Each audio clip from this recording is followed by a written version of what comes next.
estamos fazendo, eu já lhes dei essa oportunidade que nós fazemos ao vivo lá na nossa igreja. Bem bom. Então, o nosso Deus, Ele é fiel. Né? Ele é fiel para você, é fiel para a sua igreja. Bem? Aleluia. Meu irmão, depois, através da palavra do Senhor, nós estaremos fazendo uma oração para o nosso Brasil, para o mundo, entregando nas mãos de Deus. E depois, os irmãos, cada um já sabe do seu compromisso com a obra de Deus. Nós falamos lá na nossa igreja, com o seu compromisso com a obra. Vamos orar. Você aqui na prova do seu irmão e aguarde o momento para entregar a nossa irmã, que é responsável pela sua bênção para a obra do nosso Deus. Ok? Aleluia.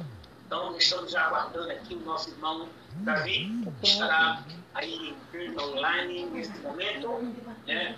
Aleluia. Ô, Isaac, já estou pronto já. Não, você pode chegar para trás. Amém. Pode Não, entrar. de frente, para frente.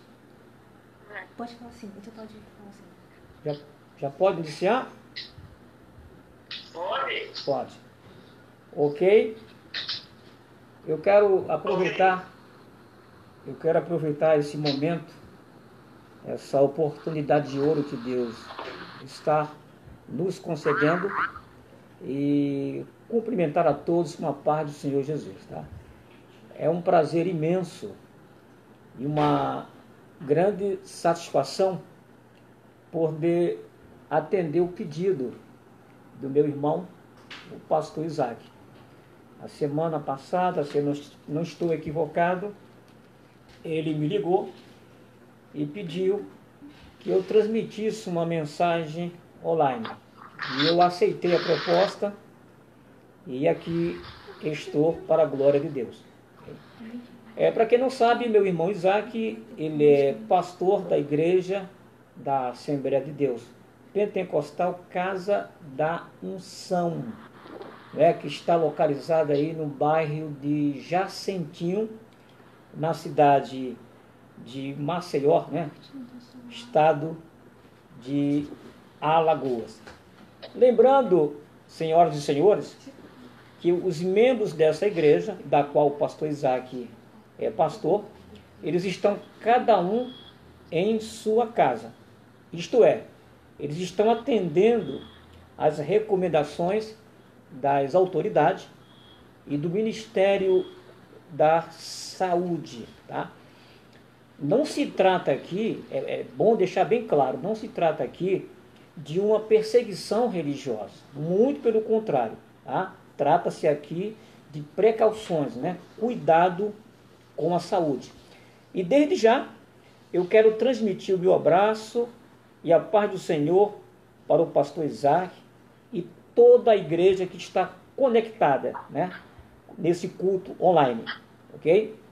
Que estão aí em Maceió, principalmente em Jacentinho, que estarão acompanhando a mensagem através do Facebook e do Instagram. Eu pediria, por gentileza, que você, que possui um exemplar da Bíblia, como eu estou aqui, abrisse sua Bíblia no Evangelho de Mateus, capítulo de número 8, dos versículos de 23 ao 27. Eu vou repetir. Pediria, por gentileza, que você abrisse sua Bíblia no Evangelho segundo escreveu São Mateus, capítulo de número 23 ao capítulo 8, dos versículos 23 ao 27. Mateus, capítulo 8, dos versículos 23 ao 27. Leiamos então a palavra de Deus. Está escrito assim, versículo 23. E entrando ele no barco, seus discípulos o seguiram. E eis que no mar se levantou uma tempestade tão grande que o barco era coberto pelas ondas. Ele, porém, estava dormindo. E os seus discípulos, aproximando-se, o despertaram, dizendo: Senhor, salva-nos que perecemos. Versículo 26. E ele disse-lhes: Por que temeis, homens de pequena fé? Então, levantando-se, repreendeu os ventos e o mar, e seguiu-se uma grande bonança. Versículo 27. E aqueles homens se maravilharam, dizendo: que homem é este, que até os ventos e o mar lhe obedecem? Eu vou repetir o versículo de número 27. E aqueles homens se maravilharam, dizendo: que homem é este, que até os ventos e o mar lhe obedecem? Você conhece este homem? Eu vou perguntar mais uma vez. Você, meu irmão, minha irmã, meu jovem, conhece este homem? Eu vou iniciar, pela graça de Deus, esta mensagem, dizendo-lhes que a presença de Jesus, ela é fundamental e indispensável em qualquer situação ou circunstância. Eu vou repetir e peço, por gentileza, que você preste atenção. A presença de Jesus é fundamental e indispensável em qualquer situação ou circunstância. Haja visto ou haja vista, no livro dos Salmos, capítulo de número 16, versículo 11, está escrito que na presença dele há fartura de alegria. Eu acho até mesmo impossível uma pessoa estar na presença de Deus e continuar triste. Isso não condiz. Tá? E eu vou fazer uma pergunta. Quantos que estão me ouvindo nesse momento estão se sentindo farto na presença de Deus, apesar das circunstâncias adversas? Eu acredito que a maioria, ou por que não dizer todos nós que estamos na presença de Deus, estamos sentindo uma alegria maravilhosa. Jó capítulo 41, versículo de número 22, Jó disse: na presença dele até a tristeza salta de alegria. Eu não só diria que salta, mas pula de alegria, voa de alegria. Quando eu leio o livro de Êxodo, capítulo de número 33, dos versículos 15 em diante, Deus faz uma proposta com Moisés. Ou Deus fez uma proposta com Moisés. E a proposta foi a seguinte: Deus disse para Moisés: Moisés, eu não vou com você. Isto Deus falou na ocasião em que Moisés e o povo de Israel estavam atravessando o deserto. Deus disse para Moisés: Moisés, eu não vou com você. Eu vou enviar um anjo que vá em meu lugar. E eu peço que você me permita fazer aqui uma conjectura. Moisés disse para Deus, é como se Moisés tivesse dito para Deus: Deus, nada contra anjo, nada contra anjo. Eu sei que o anjo é importante, mas se a tua presença não for conosco, não nos faças sair daqui. E o conselho que eu te dou esta noite, meu irmão, minha irmã, meu jovem, você adolescente, é: não vá a lugar nenhum sem a presença de Deus. Eu estava hoje à tarde analisando essa crise sem precedente que está assolando o mundo e principalmente o Brasil. E eu estive analisando a quantidade de pessoas que estão infectadas e a quantidade de pessoas que foram mortas por conta do coronavírus. É um valor mínimo. Aonde eu posso chegar com essa informação? É que a presença de Deus aqui no Brasil, ela é muito forte comparada a outras nações. Coisas piores não aconteceram ainda, porque a presença de Deus é real no nosso país, na nossa nação, e eu glorifico a Deus por isso. Agora, partindo desse princípio, eu pude chegar à seguinte conclusão, de que eu acho inaceitável, irmãos, eu acho inadmissível e até mesmo impossível, dentro de um lar, ou até mesmo dentro de uma casa, ou até mesmo entre um casal, haver brigas discórdias, desentendimento, uma vez Jesus estando presente dentro deste lar, dentro desta casa, ou entre este casal. Eu não estou aqui insinuando que não haja famílias, lares ou casais sem problema. Afinal de contas, eu estaria sendo hipócrita, um mentiroso.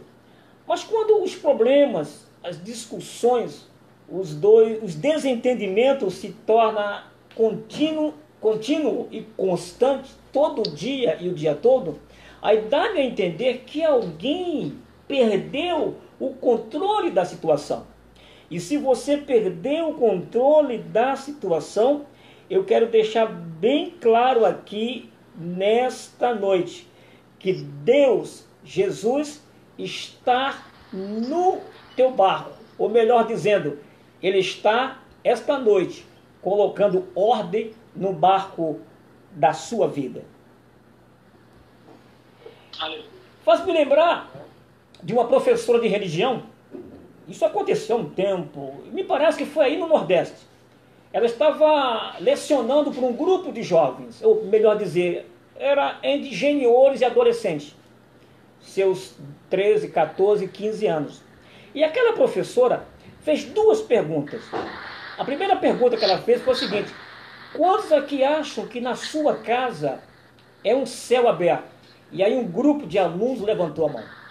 E aquela professora fez a segunda pergunta: quantos aqui acham que na sua casa é o inferno?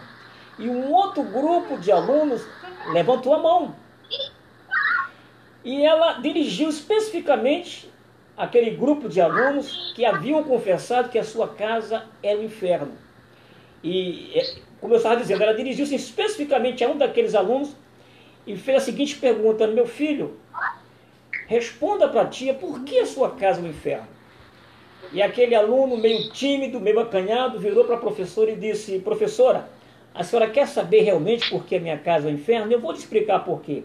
É porque o meu pai, professora, é um tremendo de um capetão.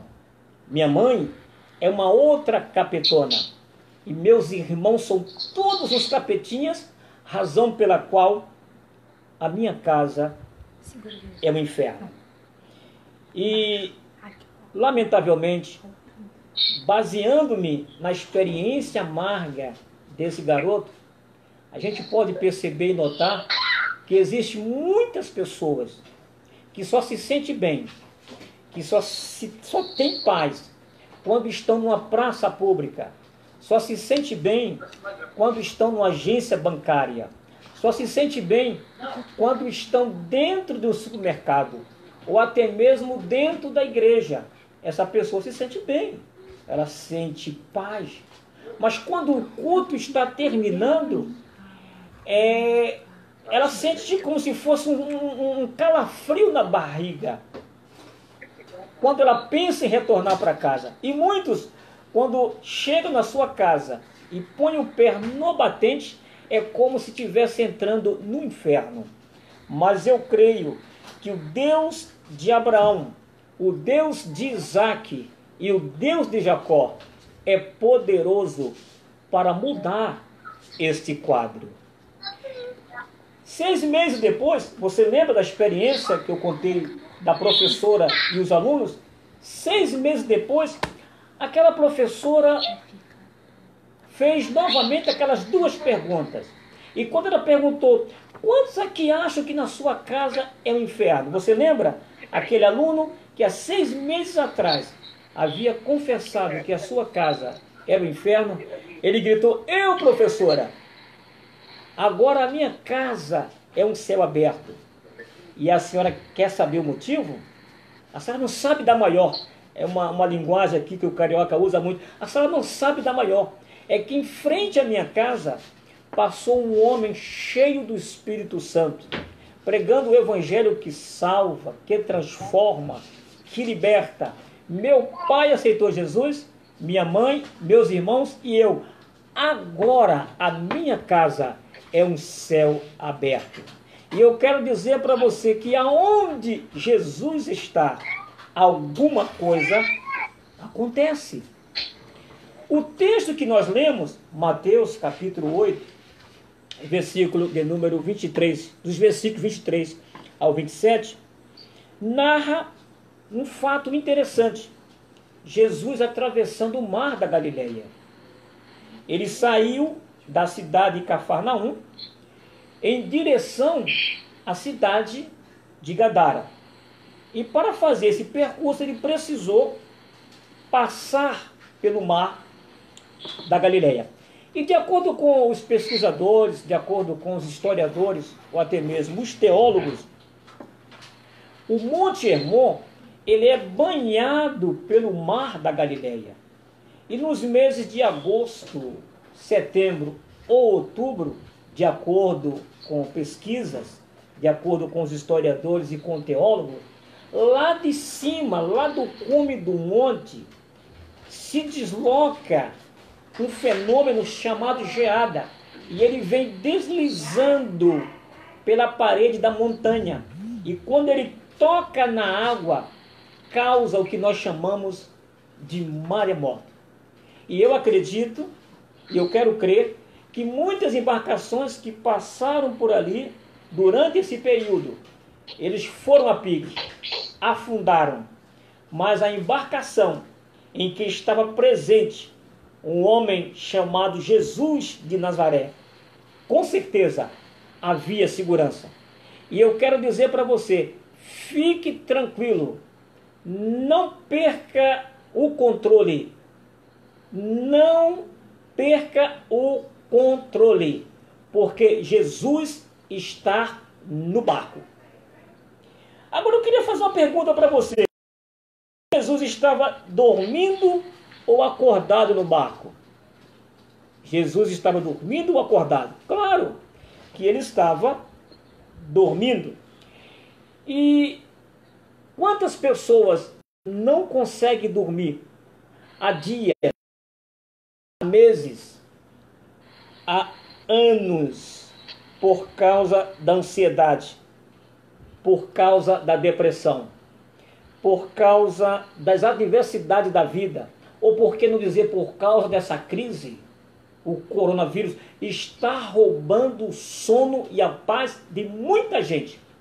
Mas eu quero falar aqui sem medo de errar. Jesus está no teu barco e tudo está sobre o controle.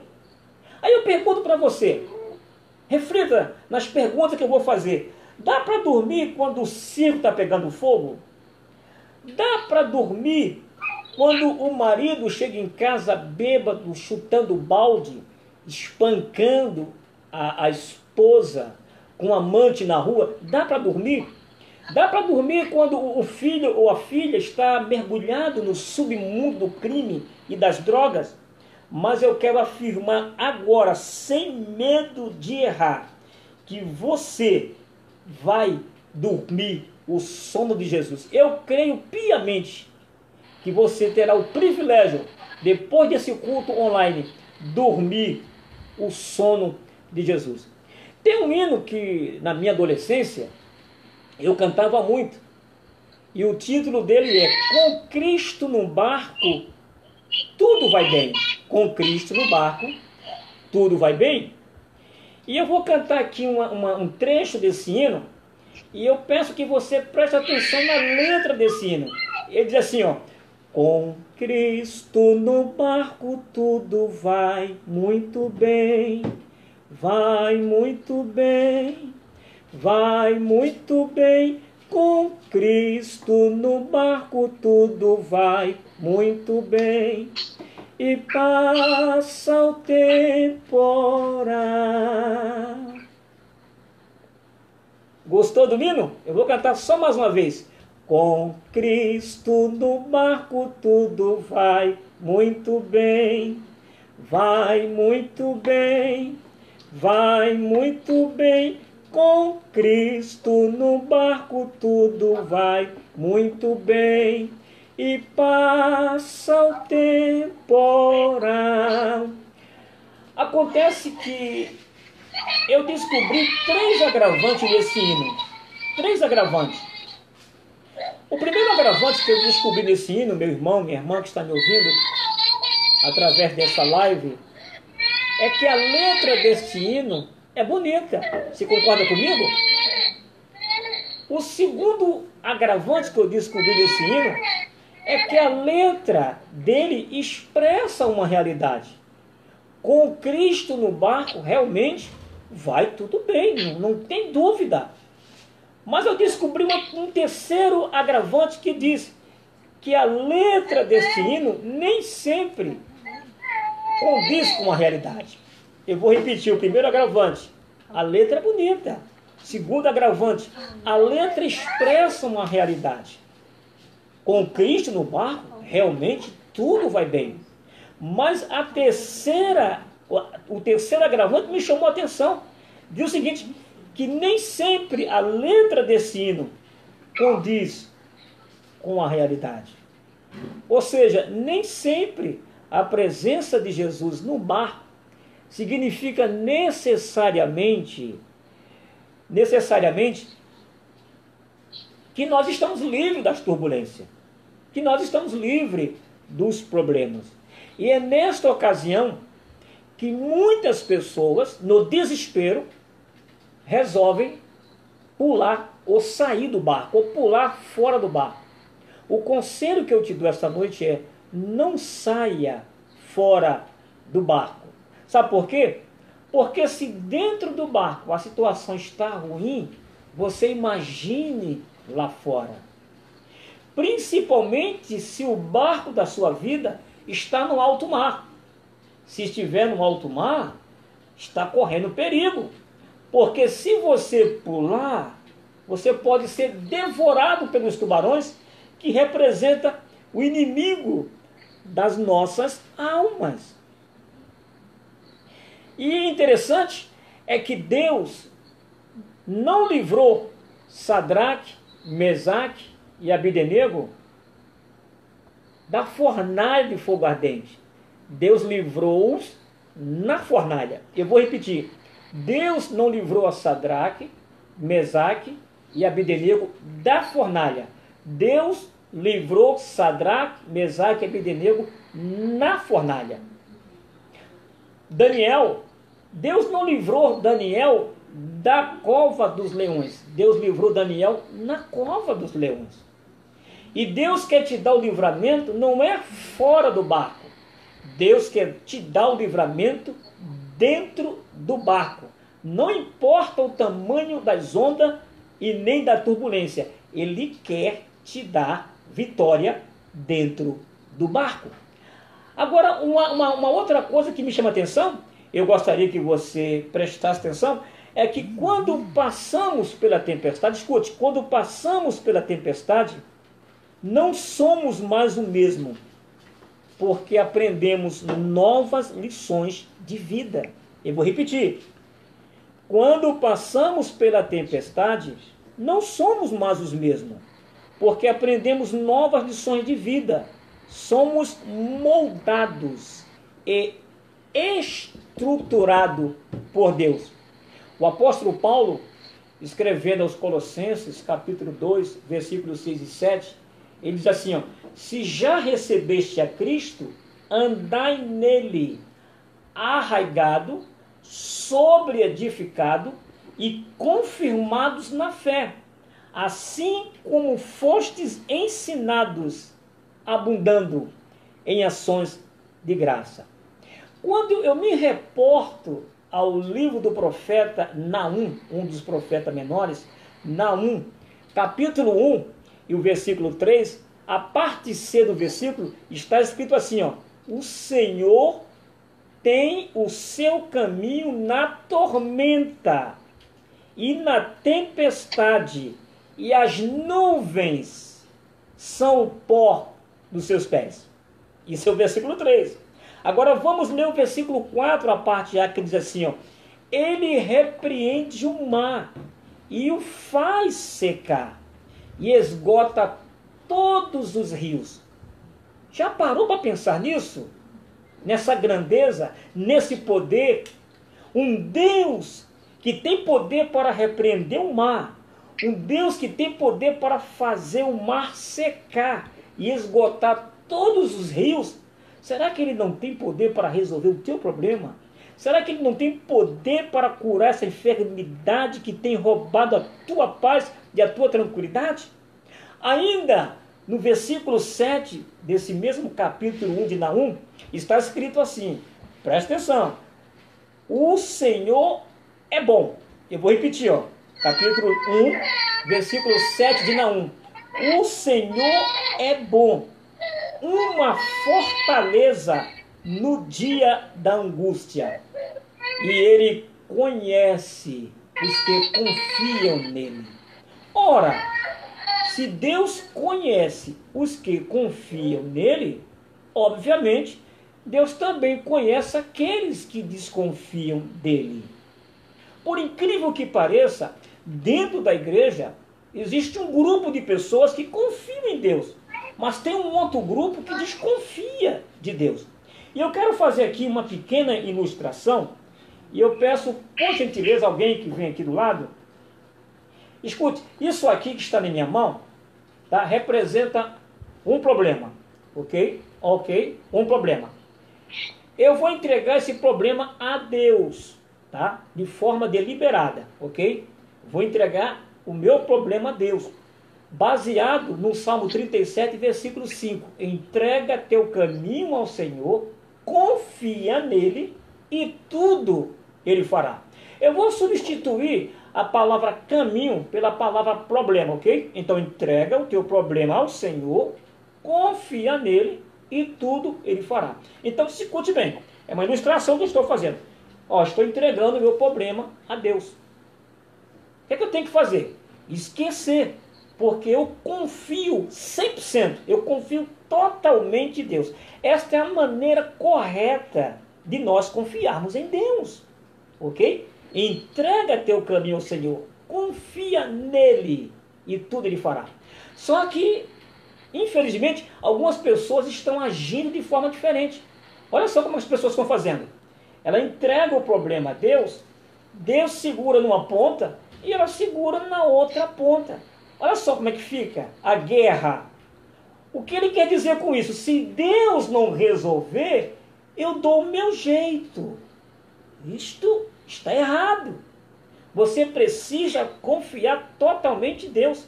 O Salmo 125, versículo 1, diz que aquele que confia no Senhor são como os montes de Sião, que não se abala, mas permanece para sempre. Salmos capítulo 55, versículo 22, está escrito, lança os teus cuidados sobre o Senhor, e Ele te sustentará, e jamais permitirá que o justo seja abalado. Eu me lembro que eu conheci um pastor chamado Samuel Bezerra, e ele cantava um corinho que dizia assim, ó, entrega total, você precisa fazer uma entrega total para poder melhorar seu nível espiritual. Você precisa fazer uma entrega total. Eu já estou finalizando a mensagem, mas antes de finalizar, de encerrar, eu vou contar mais uma ilustração. E esta ilustração eu ouvi da parte do meu pastor Eliseu Menezes, pastor presidente da Assembleia de Deus na Ilha do Governador, aonde eu congrego. O pastor Eliseu contou-nos que um casal estava viajando numa aeronave, num avião. E aquele pastor estava dormindo. A aeronave começou a sofrer turbulência, irmãos, e ela começou a balançar como se fosse um papel. E o piloto, via interfone, comunica aos passageiros da seguinte forma, senhores passageiros, quero comunicar-lhes, ou quero vos comunicar, que a aeronave apresenta problemas técnicos e possivelmente poderá cair. Todavia, fiquem tranquilos. Você já imaginou, irmãos? Já imaginou? Aquela irmã, quando ouviu aquele comunicado feito pelo comandante, ela entrou em pavorosa. Ela ficou assustada, ela ficou com medo. E ela pegou assim na beca do seu marido, chacoalhou e disse, meu velho, Acorda, meu velho, acorda, porque essa bola de ferro vai cair. O que me chamou a atenção, irmão, foi a reação daquele homem de Deus. Um homem de fibra, um homem que tinha estrutura, um homem que confiava em Deus. E ele virando para sua esposa, você sabe o que foi que ele falou para ela? Falou: minha velha, fica tranquila, minha velha, porque Jesus está aqui. Eu gostaria que você repetisse comigo: não importa a turbulência que está assolando a tua vida. Repita comigo, diga: Jesus está aqui. Faz-me lembrar daquele hino que diz assim, ó: o vento sopra e me balança para lá e para cá, mas eu não caio não, e nem saio do lugar. Eu vou cantar mais uma vez para você que está se sentindo fragilizado, para você que está sentindo sua fé fraca, né? Canto mais uma vez: o vento sopra e me balança para lá e para cá, mas eu não caio não, e nem saio do lugar. Voltando ao fato que eu te contei aqui, sabe o que aconteceu com aquela aeronave? Ela pegou estabilidade e voou. Aquele pastor virou para sua esposa e disse assim: eu não te disse, minha velha, que Jesus está aqui? Eu descobri, irmãos, eu vou tomar uma água aqui. Eu descobri que Jesus, quando esteve aqui há 12.000 anos atrás, ele possuiu duas naturezas. Ele foi 100% Deus e 100% homem. Ele não foi 50% Deus e 50% homem, não. Ele foi 100% Deus e 100% homem. Como homem, Jesus bebeu água, mas como Deus, ele é a água da vida. Como homem, Jesus comeu pão, mas como Deus, ele é o pão da vida. Como homem, Jesus entrou por uma porta, mas como Deus, ele é a porta. Como homem, Jesus palmilhou por um caminho, mas como Deus, ele é o caminho. Como homem, Jesus dormiu numa frágil embarcação, mas como Deus, a Bíblia diz que ele nem dorme e nem cochila. Eu estou sentindo a presença dele aqui neste momento. E quando os discípulos entraram em desespero, porque as ondas estavam assolando aquele barco, estavam açoitando de forma violenta e agressiva aquele barco. Quando os discípulos se viram em desespero, a Bíblia diz que eles acordaram Jesus. Mas é apenas uma conjectura que eu vou fazer aqui. Tá? Eu subentendo que os discípulos agarraram em Jesus. Não está escrito na Bíblia. É uma dedução lógica minha. Eu deduzo que os discípulos agarraram em Jesus. E eu pergunto esta noite: quantos de vocês que estão me ouvindo esta noite estão agarrados com Jesus? Se você está agarrado com Jesus, não largue Jesus por nada, por nada, por nada. E a Bíblia diz que Jesus acordou.